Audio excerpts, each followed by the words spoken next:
Okay, welcome to part 3 of American literature, 1914 to 1945.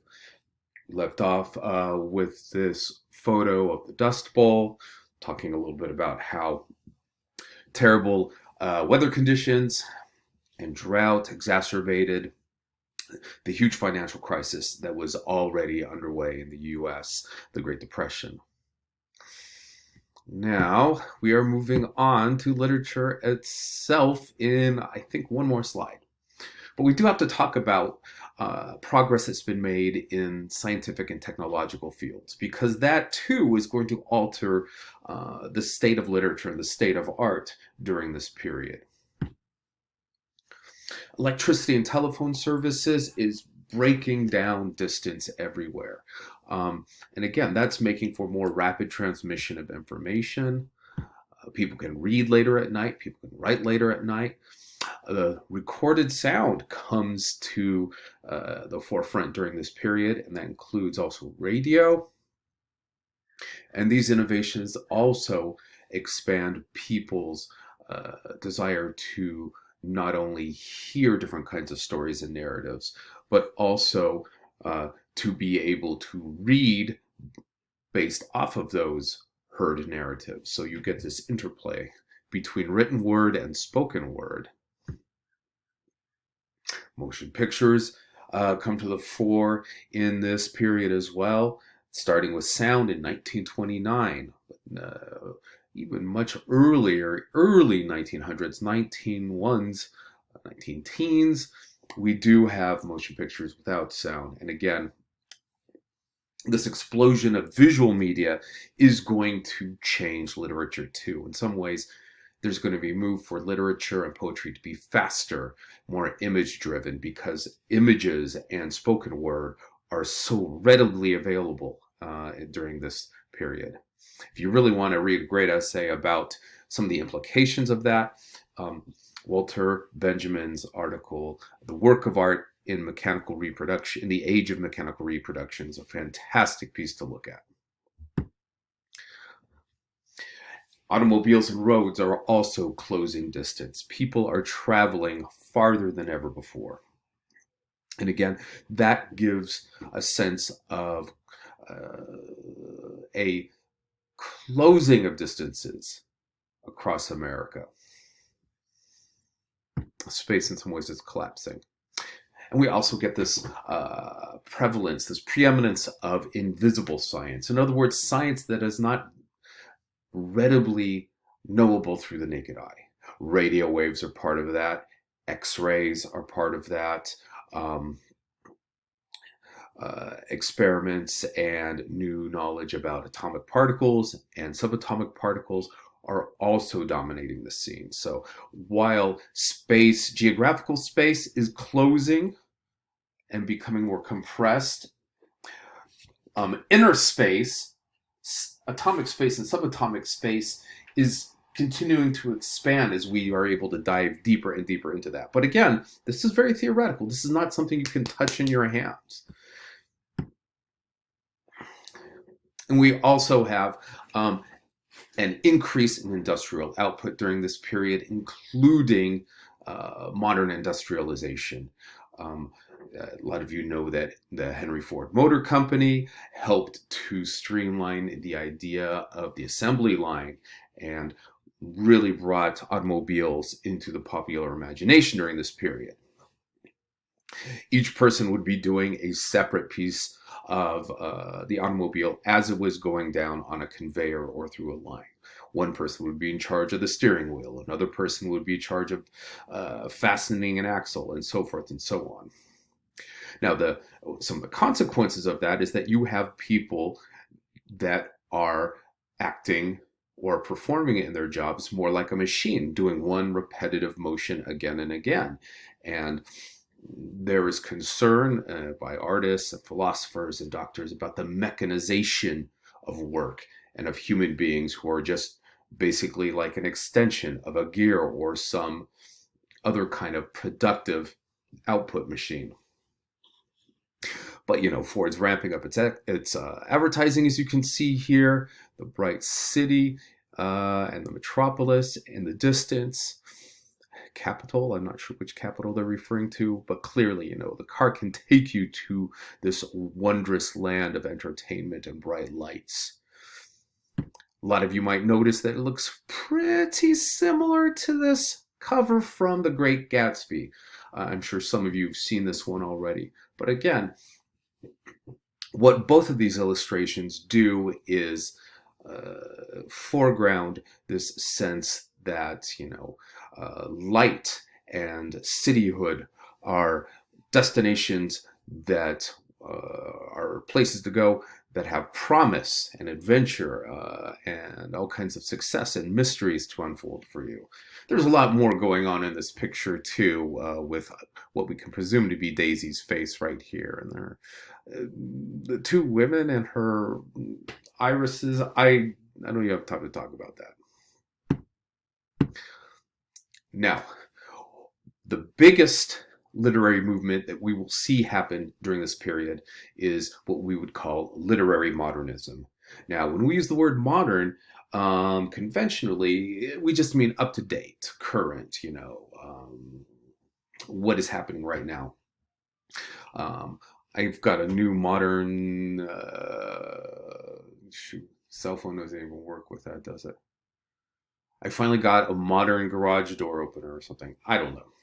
But when we talk about modern literature or modernist literature, we're talking about a very specific period with a very specific range of characteristics that define it. So this is going to be really important for us to know. We're going to see these structural and thematic notes through the literature of this period.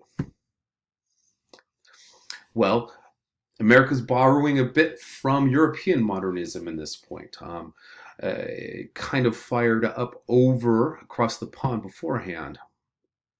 But in terms of literature and painting and sculpture and music, the experimentation that was going on in between the wars in Europe, in some ways, travels back to the US or travels to the US. And again, through the ease of images being printed and brought over, and also of sound and music being readily available to be heard. All of these things make that kind of cross-continental influence much, much faster, much, much more porous. Some of you might recognize this very famous painting by Marcel Duchamp, who was a French artist and sculptor, called Nude Descending a Staircase, number 2. And if you can see, it does have a relationship to technology. It almost looks like a bunch of stills or an open exposure from a camera of somebody walking down. And with all new movements, especially with modernism, it was initially decried as debased, barbaric, insipid, gauche, brash, unsophisticated. But a lot of these artists, these writers, these painters and sculptors, musicians, Stravinsky, for example, as far as composers go, they really were looking forward to the social and technological and cultural changes that were already in place in the cultures. A lot of you will also know Salvador Dali. He is always a big hit for college students. This is called The Persistence of Memory.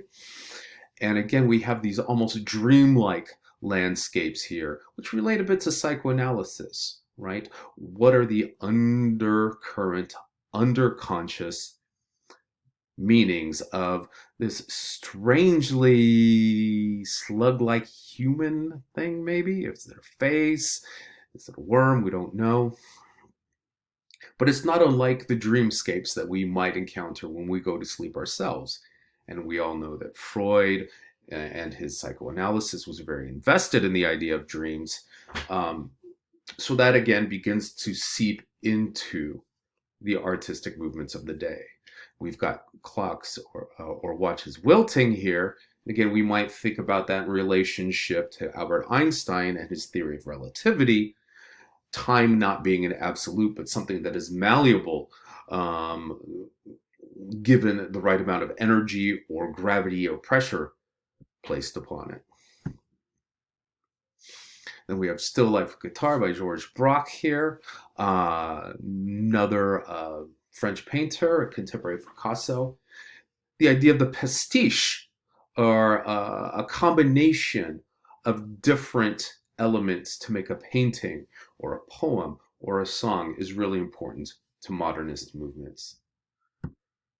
And Weeping Willow, hello, Weeping Woman by Picasso. If you notice, it almost looks like we're seeing the front of her face and the side of her face at the same time. We're getting multiple angles, almost as if we're traveling around it. And again, this relates to photography and the emerging science of optics, but also to the ideas put forward by Einstein, that if you're moving fast enough, you'll be able to see around an entire image without having to rotate around it. You can see front and side at the same time. And again, these are non-naturalistic, right? Nobody's going to mistake these things for photographs. In a way, a lot of the visual art coming out is a reaction against photography, which is becoming more and more prevalent. And then we also get abstraction too, with people like Wassily Kandinsky in blue. Very nice piece. I believe this is at the Getty Center. It's very big.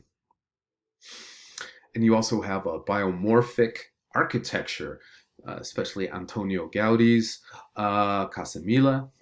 And if you notice, you see things that look like faces and look like crowns. They're vaguely human, but not human in their entirety. But again, all of these things are challenging the regular or conventionalized structures and expectations of their day. And again, we have pastiche activity going on in here again with Thomas Hart Benton's very famous city activities with Subway. Notice the thematic influence here too. People doing all kinds of different things within a cityscape. And notice it's also taking it from a populist point of view too. These aren't, say, Greek gods and goddesses in gorgeous, perfect poses with perfect bodies. There's a sense of warpedness and even mannerism in the boxers fighting, in the can-can dancer here. There's a bit of what we could call voyeurism, the male gaze taking place. People kissing on a park bench. So all of these different elements are also putting forward how life in the city is changing and how people relating to each other are changing. And again, a lot of people consider Thomas Hart Benton's work to be too crass or not idealistic enough. But, you know, if you've ever spent time in a big city, a lot of what you see in here isn't really all that out of the ordinary. And it certainly wasn't in 1931. Now, modernism in its literature form is about experimentation. Experimentation in structure. We will often find fragments instead of, say, full paragraphs or full thoughts. In other words, something quickly coming in and then shifting. The connective tissue between ideas or between narrative structures will sometimes be absent. Often like a jump cut in a movie. There will often be times when there will be no absolute truth at the end of a narrative. In other words, some grand statement about justice or the nature of humanity or of God or of any virtue. Instead, there may be something a lot more open-ended. The resolution may not even be there at all. You as a reader just might be left hanging reading that poem or that short story. Shifts in perspective and voice are going to be common as well. In other words, we might be reading something by, say, William Faulkner. If you've ever read As I Lay Dying, you'll know, boom, boom, boom. He shifts from one character to another character to another character and doesn't really give you a lot to hold on to. He just assumes that you're going to be along for the ride and that you're going to figure it out. And wow, that's going to bring us just about up to time. We'll stop it there.